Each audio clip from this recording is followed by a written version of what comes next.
Hello दोस्तों, स्वागत है आपका मेरे YouTube channel Hindi motivation story पर। अगर आप पहली बार हमारे YouTube चैनल पर आए हो तो कृपया लाइक, सब्सक्राइब और शेयर कर दीजिए। चलिए चलते हैं कहानी की ओर। बदली हुई सास। उमा आज सुबह से ही बड़ी तेजी से अपना काम निपटा रही थी। उसके पीछे की वजह भी काफ़ी खास थी। उसको पूरे 3 साल बाद अपने मायके जाने का मौका जो मिला था। काम करते वक्त वह काफ़ी रिलैक्स थी, क्योंकि सासू माँ ने उससे कहा था कि कुछ दिनों तक दीपा, जो कि उसकी ननंद थी, नहीं आने वाली है। उसकी यह ननंद 100 के बराबर थी। उमा शादी करके जब घर आई थी तब दीपा को अपनी बहन की तरह प्यार करती थी, क्योंकि उसे खुद की कोई बहन नहीं थी। लेकिन कुछ ही हफ्तों में ही उसे ये पता चल गया था कि उसकी ननंद किसी जेलर से कम नहीं है। हालांकि दीपा का ब्याह हो चुका था, लेकिन उसे अपने ससुराल वालों की किसी भी प्रकार की चिंता नहीं थी। उसे जब भी जी करता वह अपने मायके चली आती और मायके वालों पर अपना हुक्म चलाती, खासकर अपनी भाभी पर। वही डिसाइड करती थी वहाँ पर क्या खाना पकेगा, कोई घूमने जाएगा कि नहीं, या जाएगा तो कहाँ जाएगा। दीपा ही थी जो हर बार उमा को किसी न किसी बहाने से अपने मायके जाने से रोक लेती थी। लेकिन आज का दिन कुछ अलग था, क्योंकि माँ के कहने पर दीपा के पति ने उसे मायके जाने का इंतजाम कर दिया था। ट्रेन की भी टिकटें बुक हो चुकी थी। सारा काम खत्म करने के बाद उमा अपने पति के साथ अपना सामान लेकर घर के बाहर निकले ही थे कि सामने से दीपा आती हुई दिखाई दी। दीपा, जिसके मुंह पर बड़ी सी स्माइल और आंखों में चमक थी, वहीं दूसरी तरफ उमा की आंखों में उसको देखकर पानी आ गया था, जो बस आंसू के रूप में छलकना बाकी था। भैया भाभी के पास आ रही दीपा ने, क्यों भैया, कहाँ चले अपनी पत्नी के साथ सैर सपाटा करने के लिए? अपनी बहन को भूल गए क्या? दीपक ने कहा, कहीं सैर सपाटा करने नहीं, तुम्हारी भाभी को मायके छोड़ने जा रहा हूँ। अच्छा, मैं आई और भाभी जाएगी? क्या आपकी पत्नी को मेरा आना पसंद नहीं है? दीपा ने भाई को टोंट मारते हुए कहा। मन में उदासी और आंखों में नमी लिए उमा पलटकर घर के अंदर जाने लगी, क्योंकि उसने मान लिया था कि इस बार भी दीपा की वजह से उसके मायके जाना कैंसिल हो जाएगा। लेकिन तभी सामने से उसकी सास आई और बोली, तुम दोनों अभी तक रेलवे स्टेशन नहीं गए? क्या गाड़ी के पीछे दौड़ते हुए जाओगे? दीपा बीच में टपकते हुए बोली, यह क्या कर रही हो माँ? मैं आई हूँ और आप भाभी को मायके भेज रही हो।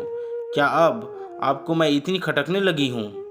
माँ ने दीपा को डांटते हुए कहा, तेरा क्या है बेटा, तेरे लिए मायका थोड़ी ही है। यह तो तेरे लिए एक प्रवास स्थल है, जहाँ तू जब जी चाहे, जब अपने ससुराल में बोरियत महसूस करे, आ जाती है।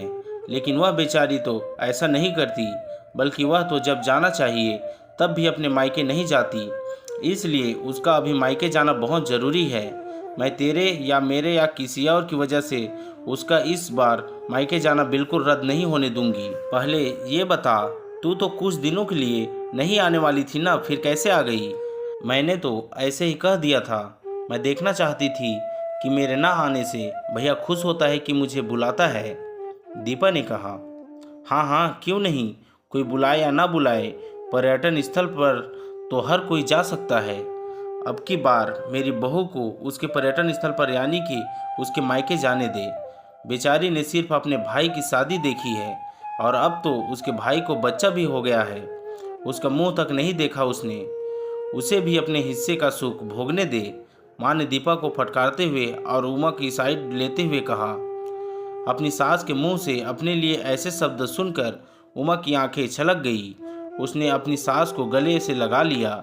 सास ने कहा, बहुत हो गया प्यार, जल्दी जाओ वरना ट्रेन छूट जाएगी। अपनी माँ का बदला हुआ रूप देखकर दीपा बहुत हैरान थी। उसे यकीन नहीं हो रहा था कि यह वही माँ है जो उसका हर कहा मानती थी और हमेशा उसका पक्ष लेती थी, चाहे बहू सही हो या गलत। वही माँ अपने मन में अपनी उस दोस्त को धन्यवाद दे रही थी जो कुछ दिनों पहले उसके घर आई थी और कुछ दिन रही थी, और जाते जाते उसकी आंखें खुल गई थी। सहेली ने उन्हें बताया था कि वह अपनी बेटी का मोह छोड़ दे, वरना अपने बहू और बेटे के मन में अपनी इज्जत खो देगी। बिना सोचे समझे, बिना अच्छे बुरे का विचार किए हर फैसला सिर्फ अपनी बेटी के हिसाब से लेना सही नहीं है। रेलवे स्टेशन पर ट्रेन के डिब्बे में बैठी उमा के चेहरे पर एक बहुत प्यारी मुस्कान थी, जिसे देखकर दीपक को महसूस हुआ कि यह वह प्यारी मुस्कान है जिसे उसने 3 सालों से देखी नहीं थी।